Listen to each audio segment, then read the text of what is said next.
This is Mitch Carr. Corsicana, Texas is Candyland, and its KAND radio was the springboard for many Texas radio greats, and that includes Nick Alexander. Since that glorious day in 1971, radio stations across the country have been the benefactor of his signature sound. Early on, friendships with Hall of Famers Michael O'Shea and Michael Spears opened doors to some of the biggest radio stations around, including KLIF and K-News.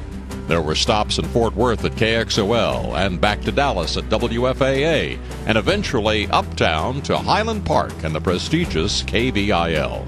Nick admits KVIL was his radio highlight as he served as their production manager and says he'd still be there today had new ownership and economic factors not had a hand in his departure. But other doors opened, and along with partner Paul Loomis, they grew the Loomis Agency from 2 people to 12 before Nick hung out his own shingles 17 years ago. Fast forward to today, Nick is still at it, owning and operating his very own Nick Alexander Productions, a complete turnkey production, copywriting, and jingle house, and in his spare time enjoying the fruits of his labor from his palatial estate in quintessential Quinlan. This afternoon, in front of dozens of family, friends, and former colleagues, it's a privilege for me to introduce him to you. Nick Alexander, a 2017 inductee of the Texas Radio Hall of Fame.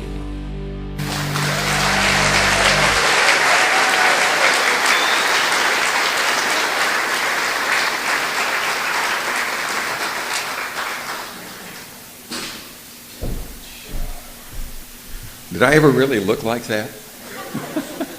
Wow, that is incredible. What a phenomenal job on the video. Josh was very specific about 2 to 3 minutes, no more, and it will. But before I start that, I want to acknowledge Josh and Kim and Chuck Conrad, who put this whole thing together, because they won't say it for themselves. Thank you, Chuck and Josh and Kim. Thank you for this honor, and to those who voted for me, I greatly appreciate it. I'd like to thank a few folks in particular. In the fall of 1967, I was a senior in high school, and I called Hal Martin, who was a disc jockey on Cliff, the mighty 1190, to make a request. Now, his real name was Michael Spears, and he is one of the people who's listed in the Hall of Fame. We started talking on the phone, and that call became what would eventually be my career and a long friendship with him until his passing in 2005. He was a mentor for me and probably a mentor for many of you as well. He helped a lot of people in the business. I also, through him, met Michael O'Shea, who was also a disc jockey at Cliff and program director, and O'Shea and I became friends. I'm grateful to him for nominating me for this award. He runs a group of radio stations in Santa Rosa, California, and as you know, they've had those horrible fires out there recently, so he was unable to be here today, but sends his regards.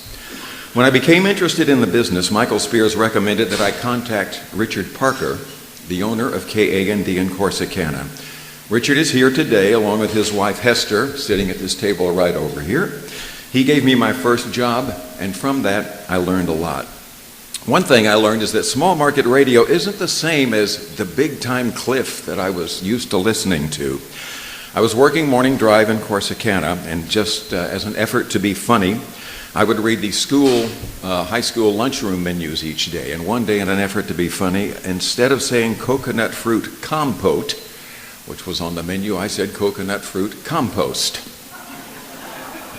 I thought it was funny. Later that morning, Richard got a phone call from the head lunchroom lady who did not find it funny.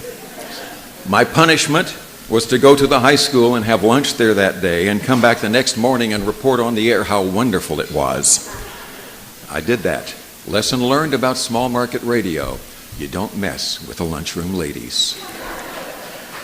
I also want to thank my wife of 36 years, Barbara, who is here today. Through the ups and downs of career and life, she has stood by me and encouraged me and helped me to become a better person, and for that I am grateful.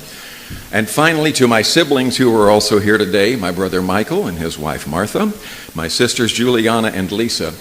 While we were growing up, if something went wrong around the house and my mother said, "Who did it?" they would quickly reply, "Nikki did it."